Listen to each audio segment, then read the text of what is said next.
I love you, এতদিন যা কিছু করছি এখন থেকে তোমার ভালো ব্যবহার করো। বাদ তুলে দেওয়া হচ্ছে। হ্যাঁ মুরব্বী, আপনারাও কাম করেন না। স্বামীর সাথে খারাপ ব্যবহার দুর্ব্যবহার দেখায় না নাই। তাই কবি বলছে, স্বামী ভক্তি করো নারী থাকিতে জীবন, স্বামীর খেদমত করো নারী করো সর্বক্ষণ।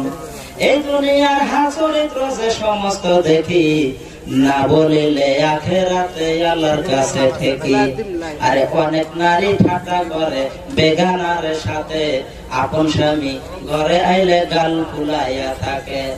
অন্য পুরুষ দেখলে তারা হেসে কথা কয়, স্বামীর সাথে কুটু কথা খবিস নারী কয়।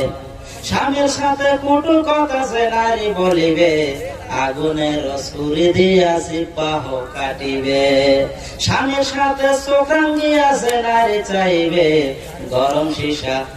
গরম সীসা ওহি নারীর চোখেতে ঢালিবে। খাবে পিবে নেখে নারী পর্দার নিচে রবে, খাবে পিবে নেখে নারী পর্দার নিচে রবে। স্বামীর খেদমত করতে নারী কভু না ভুলিবে, হায়রে স্বামীর খেদমত করতে নারী কভু না ভুলিবে। জোরে জোরে বলেন কথা ঠিক কিনা? তো যাই হোক, আপনারা যতটুকু বললাম এতটুকু যদি যুবক এবং যুবতীরা সবাই যদি মাইনা যাও, মাইনা গেলে কিন্তু এর মধ্যে কিন্তু কামিয়াবি, ঠিক না নাই? আর যাদের স্ত্রীর সাথে বা যাদের স্বামীর সাথে স্ত্রীর সাথে ঝগড়া আছে, সবাই যে বাড়িতে যে সাথ সবাই এক অপরের গলা ধরে বলবেন যে আই লাভ ইউ, এতদিন যা কিছু করছি এখন থেকে তোমার ভালো ব্যবহার করো। হ্যাঁ যুবকরা বাদ তুলে দেওয়া হচ্ছে। হ্যাঁ মুরব্বী, আপনারাও কাম করেন না। যুবকরা বলবেন ডিজিটাল জমানায় আই লাভ ইউ যে কি মজা, ডিজিটাল জমানার যুবক এবং যুবতীরা বুঝবো, কিন্তু মুরব্বীরা এখন তো বুঝবো না। মুরব্বীরা যদি না কবা যান, চাষিরা কি কবে জানেন? রং দেখে বাঁচি না, বুঝা খেলেন না কি ব্যবসা নিয়ে এসে, বুঝলেন নাই?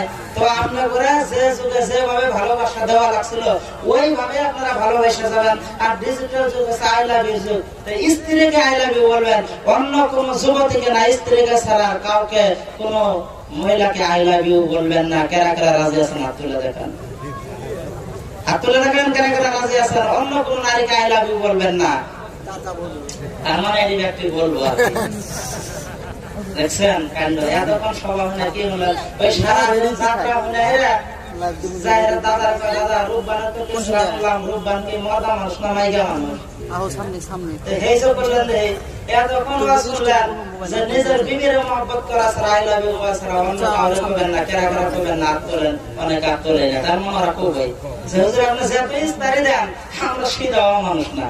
তো যাই হোক, মুখ্য অতিথিরা এনে বসিয়ে রেখে 2-3 মিনিট যতটুকু কথা বললাম, হয়তো এটাও আমার বেদবি, তেনার কাছে ক্ষমা পেরাতে যতটুকু আমি বললাম আপনারা আমল করার জন্য চেষ্টা করবেন ইনশাআল্লাহ। একটা কথা খেয়াল রাখবেন, উপরে আসমান নিচে জমিন, এর মাঝখানে আজরাইল আমিন, এর হাতে যে ধরা পড়বে কেউ পাবে না জামিন। তার হাতে ধরা পড়ার আগে সবাই যেন হইতে পারি মুমিন, সবাই বলে আমিন। আখির দাওয়ানা আলহামদুলিল্লাহি রাব্বিল আলামিন। আসসালামু আলাইকুম ওয়া রাহমাতুল্লাহি ওয়া বারাকাতুহু। আলহামদুলিল্লাহ ভাইরা আমার, এতক্ষণ পর্যন্ত আমাদের যে হুজুর সাহেব বক্তৃতা দান করলেন, মুফতি মতিউর রহমান সাহেব, উনি যদিও আমাদের লোকাল আলিম, যথেষ্ট সুন্দরভাবে কোরআন এবং হাদিসের আলোকে আপনাদেরকে সঙ্গে ভালো ভালো কথা বলে আমাদেরকে আনন্দিত করেছে, এবং আমরা আমলের জন্য যদি আমাদের এটাই যথেষ্ট।